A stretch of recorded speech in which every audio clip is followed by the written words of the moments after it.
जय करवा चौथ माता की। राधे कृष्ण ब्रजधाम यूट्यूब चैनल पर आप सभी का स्वागत है। आज मैं आपको करवा चौथ की कथा सुना रहा हूँ। करवा चौथ का व्रत कार्तिक मास की कृष्ण पक्ष की चतुर्थी को कहते हैं। यह व्रत बहुत बड़ा व्रत होता है। यह कार्तिक मास के कृष्ण पक्ष की चतुर्थी को रखा जाता है।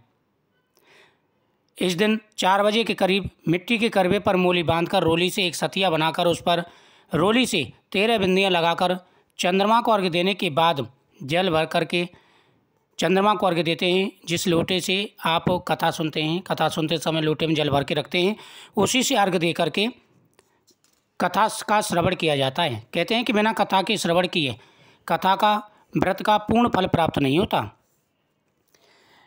4 बजे से लेकर के 7 बजे के बीच में आप कथा सुने। उस समय करवा चौथ माता भगवान गणेश, भगवान शिव, माता पार्वती की पूजा करें।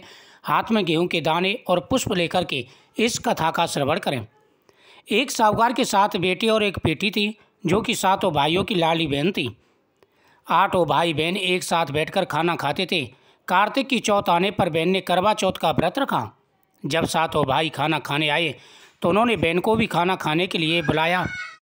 तो माँ ने कहा, आज इसका करवा चौथ का व्रत है, जब चांद निकलेगा तब यह अर्घ देकर खाना खाएगी। तब भाइयों ने जंगल में आग जलाकर छलनी में से चांद दिखाया। बहन भाभियों से बोली, चलो अर्घ दे लो, चांद निकल आया है। भाभियाँ बोली, ये तेरा चांद निकला है, हमारा चांद तो रात को निकलेगा। बहन चांद को अर्घ देकर के भाइयों के साथ खाना खाने बैठ जाती है। पहला टुकड़ा तोड़ा तो बाल निकला, दूसरा टुकड़ा तोड़ा तो छींक मारी, तीसरा टुकड़ा तोड़ा तो राजा के घर से बुलाया आया कि राजा का लड़का बीमार है, जल्दी से भेजो। माँ ने लड़की के पहनने के लिए कपड़े निकालने के लिए 3 बार बक्सा खोला। 3 बार सफ़ेद कपड़े निकले। तब तो माँ ने वही कपड़े पहनाकर ससुराल भेज दिया। लड़की की साड़ी के पल्ले में एक सोने का सिक्का बांधकर कहा, रास्ते में जो भी मिले सबके पैर पड़ती जाना।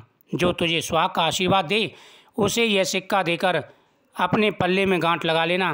रास्ते में किसी ने भी पैर पड़ने पर सुहाग का आशीष नहीं दिया। सबने यही आशीष दी कि ठंडी हो, सब्र करने वाली हो, 7 भाइयों की बहन हो, अपने भाइयों का सुख देने वाली हो। अब ससुराल के घर पहुंची तो दरवाजे पर छोटी ननंद खड़ी मिली। बहन उसके पैर पड़ी। ननंद बोली, सीली हो, सपूती हो, 7 बेटों की माँ हो, मेरे भाई का सुख चाहने वाली हो। यह आशीष सुनकर उसने सोने का सिक्का ननंद को दिया और अपने पल्ले में गांठ मार ली।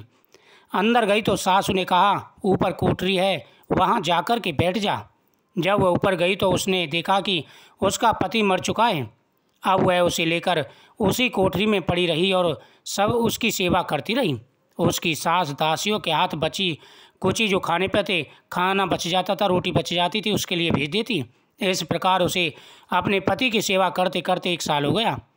करवा चौथ का दिन आया। चौथ का व्रत सबने रखा। सारी पड़ोसियों ने कहा, ना धोकर करवा चौथ का व्रत रख लो। सबने सिर धोकर हाथों में मेहंदी लगाई, चूड़ियाँ पहनी। वह सब देखती रही। एक पड़ोसन बोली, तू भी चौथ का व्रत कर ले। तब वह बोली, मैं कैसे करूं?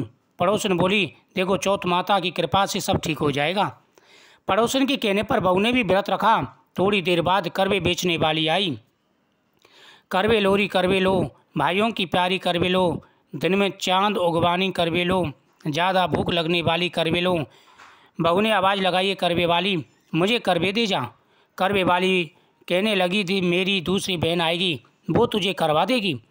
दूसरी बहन आई, करवे लोरी करवे लो, भाइयों की प्यारी करवे लो, दिन में चांद उगवानी करवे लो, ज़्यादा भूख लगने वाली करवे लो। बहू ने आवाज़ लगाई, करवे वाली मुझे भी करवे दे जा। दूसरी बहन बोली, मेरी तीसरी बहन आएगी, वह तुम्हें करवे देगी। इस प्रकार 5 बहनें आकर चली गईं, पर किसी ने भी उसे करवे नहीं दिए। फिर छठी बहन आई और बोली, मेरी 7वीं बहन आएगी, वो तुझे करवे देगी। तू सारे रास्ते में कांटे बिखेर के रखना, तब उसके पैर में कांटा चुभ जाएगा। तब वह खूब चिल्लाएगी, तब तू सुई लेकर बैठ जाना और उसका पैर पकड़कर मत छोड़ना, उसके पैर से कांटा निकाल देना। वह तुझे आशीर्वाद देकर तो जाएगी, साथ ही करवे मांग लेना, तब वह तुझे करवे देकर जाएगी। तू उद्यापन करना, तेरा पति जीवित हो जाएगा। अब उसने वैसा ही किया। सारे रास्ते में कांटे बिछा दिए। जब 7वीं बहन आई, करवे लेकर आई, तो पाँव में कांटा चुभ गया। चुभने के दर्द से खूब चिल्लाती हुई आई और बहू ने उसका पैर पकड़कर छोड़ा नहीं और उसका कांटा निकाल दिया। जब उसने आशीर्वाद दिया तो बहू बोली, जब तुमने मुझे आशीर्वाद दिया है तो करवे भी देकर जाओगी। सातवीं बहन बोली, तूने मुझे ठग लिया है। यह कहकर चौथ माता ने उसे आँख में से काजल, नाखूनों पर से मेहंदी, मांग में से सिंदूर और चितड़ी यानी छोटी उंगली का खून का छींटा देकर करवा दे दिया। अब करवे लेकर बहू ने उद्यापन की तैयारी की और व्रत रखा। उसके व्रत के प्रभाव से और चौथ माता के आशीर्वाद से लड़का ठीक हो गया। राजा का लड़का बोला, मैं बहुत सोया। वह बोली, सोए नहीं थे। करवा चौथ माता ने हमें कृपा की, 1 साल हो गया आपकी मृत्यु हो चुकी थी, लेकिन करवा चौथ माता ने हमें आशीर्वाद दिया है। कार्तिक की चौथ माता ने हमें दोबारा से सुहाग दिया है। पति बोला, चौथ माता का उद्यापन करूं। अब उसने चौथ माता की कहानी सुनी, उद्यापन कर खूब सारा चूरमा बनाया। जिम कर वे दोनों चौपड़ खेलने लगे। इतने में उसकी बांधी तिल की बनी पूरी सब्जी लेकर के आई। दोनों को खेलते देखकर सासू से जाकर बोली, महलों में खूब मिठाइयाँ बंटवाओ, रौनक है, तुम्हारे बहू बेटा चौपड़ खेल रहे हैं। इतना सुनकर के सासू दौड़ी दौड़ी आई। दोनों को देखकर खुशी के मारे नाचने लगी। बहू ने सास के पैर दबाए तो सासू बोली, बहू सच सच बता, तूने ऐसा क्या किया जिससे तेरा सुहाग लौटाया, मेरा बेटा जीवित हो गया।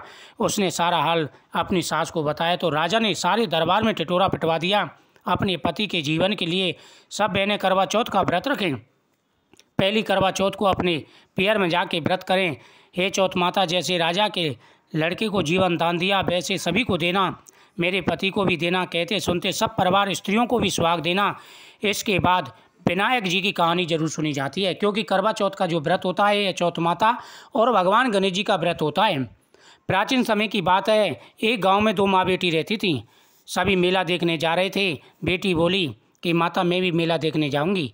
माँ बोली कि बेटी मेले में भीड़ बहुत रहती है, तू क्या करेगी? वन नहीं, मैं जाऊंगी। उसने 2 लड्डू दिए, कहा कि ऐसा करना, ये लोटे का पानी का लोटा ले जा, इसमें जल भरा है, 1 लड्डू भगवान गणेश जी को दे देना और पानी पिला देना, 1 लड्डू तू खुद खा लेना। वह मेला देखने गई, खूब मेला देखा। मेला देखने के बाद में सभी वापस आने लगे। वह रास्ते में आ रही थी, भगवान गणेश का मंदिर मिला। वह बोली, माता ने भगवान गणेश को लड्डू खाने के लिए दिया है, मैं इनका लड्डू दे देती हूँ। वह भगवान गणेश जी के सामने बैठ गई और बोलने लगी कि हे गणेश जी, आप माता का ये दिया हुआ लड्डू खा लीजिए, क्योंकि अगर आप लड्डू नहीं खाओगे तो माता मुझे डांटेगी। ऐसा कहता कहता उसे पूरी रात बीत गई। भगवान गणेश जी ने कहा, अगर मैं लड्डू नहीं खाऊंगा तो ये यहीं बैठी रहेगी। भगवान गणेश जी ने जाकर के बालक का रूप धारण किया और उसके लड्डू खाए, पानी पिया और उसे आशीर्वाद दिया। जो भी उसके मन में था भगवान गणेश जी ने उसे सब कुछ दिया।